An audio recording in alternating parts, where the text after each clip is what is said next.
I've made the argument many times on this channel that Emily Dickinson might be the perfect dark academic poet. But if there is a perfect building block poet for the dark academia movement, it might be William Wordsworth. Welcome to Strip Cover Lit, where we squeeze the bigger picture out of literature. I'm Adrian Ford, and we're here for another poetry discussion, which will appear in 3 different playlists here on the channel. Number 1 being the poetry discussion playlist, now cruising towards 800 videos strong. Number 2, the William Wordsworth playlist, a playlist of poems from William Wordsworth. And number 3 is the Dark Academia playlist, a playlist of dark academic texts. The poem in question today is "The World is Too Much with Us," and we will have a wonderful walkthrough of what I believe the dark academic movement is, at least on the most surface level. The poem in question reads as such: "The world is too much with us, late and soon, getting and spending, we lay waste our powers. Little we see in nature that is ours. We have given our hearts away, a sordid boon. The sea that bears her bosom to the moon, the winds that will be howling at all hours, are gathered up now like sleeping flowers. For this tune, for everything, we are out of tune. It moves us not. Great God, I'd rather be a pagan suckled in a creed outworn, so might I, standing on this pleasant lea, have glimpses that would make me less forlorn, have sight of Proteus rising from the sea, or hear old Triton blow his wreathed horn." So this section of the poem is largely an anti-materialistic creed.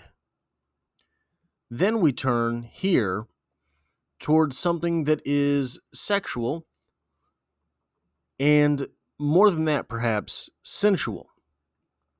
Gives us to right about here. And then this section of the poem, we turn towards what I think our speaker is suggesting might be the answer. The answer is a cultural regression with a turn to paganism. So this section here: "The world is too much with us, late and soon, getting and spending, we lay waste our powers. Little we see in nature that is ours. We have given our hearts away, a sordid boon." This is anti-materialism, and one of the criticisms that I have over the way that dark academia is often portrayed is that it is an aesthetic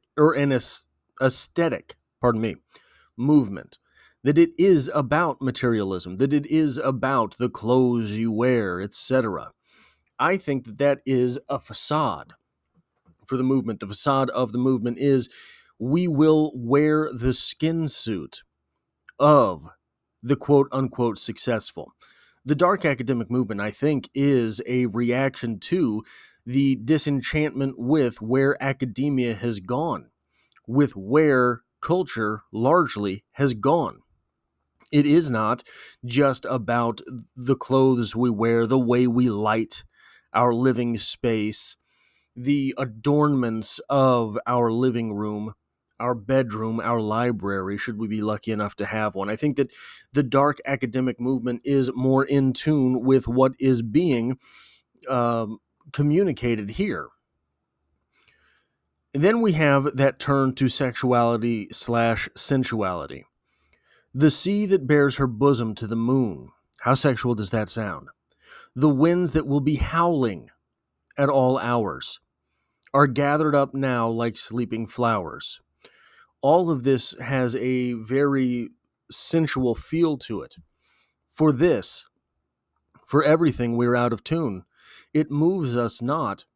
We have become separate from the world that is around us, the world that is natural, the world of nature. We have become separate from that. We've become out of tune with it. We can't even hear the nature in its throes as it should be heard. Great God, I'd rather be a pagan suckled in a creed outworn.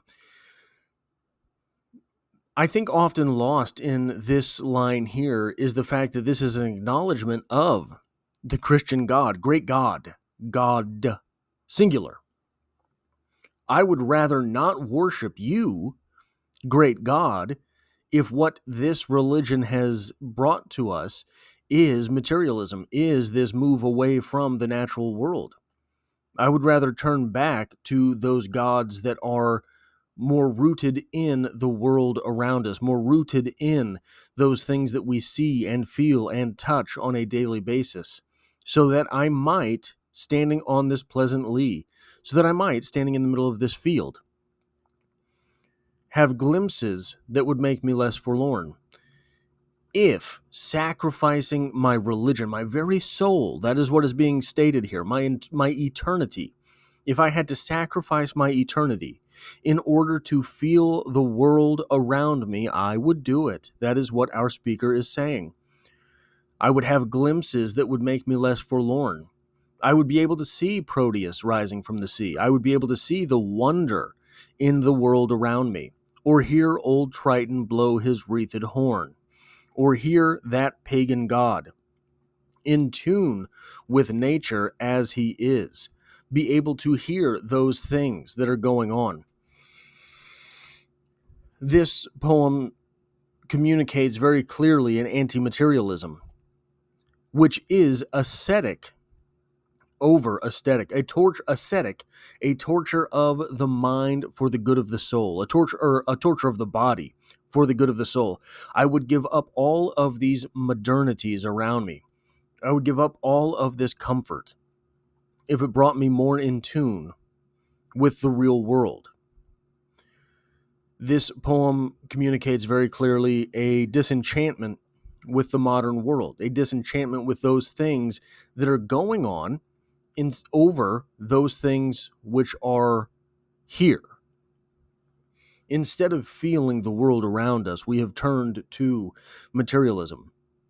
We have turned to having stuffs. We have turned to this pursuit of things which are not the real thing.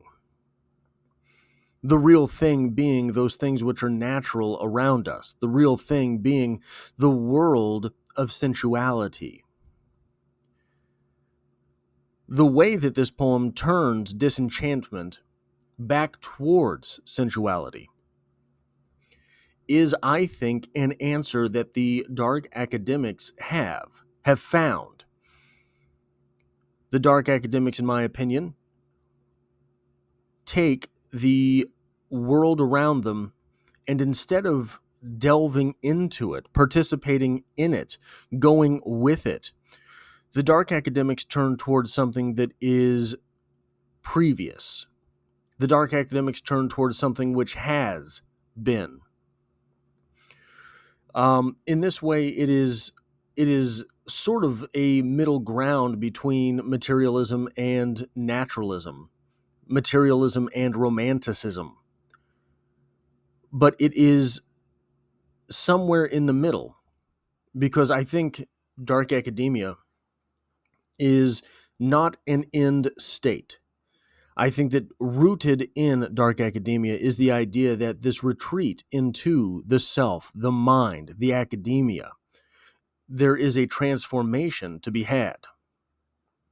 That somewhere in the middle of the life that is given to us as we are born and the life that we want to have, there is great sacrifice to be done. I think that is what is at the core of dark academia. I think that is what is at the core of this poem, a recognition that one does not belong, a recognition that the individual holds primacy over the collective. and the collective of individuals will provide something greater to go forth. That is what I believe is in this poem. That is all I have for this poetry discussion. If you like or appreciate what it is that I do here, hitting the like button really does help me out, as it tells YouTube to share this video with other literature lovers, perhaps other dark academics. There are 2 playlists and a video on the screen right now that YouTube thinks you should click on. And if there's one thing that dark academia should be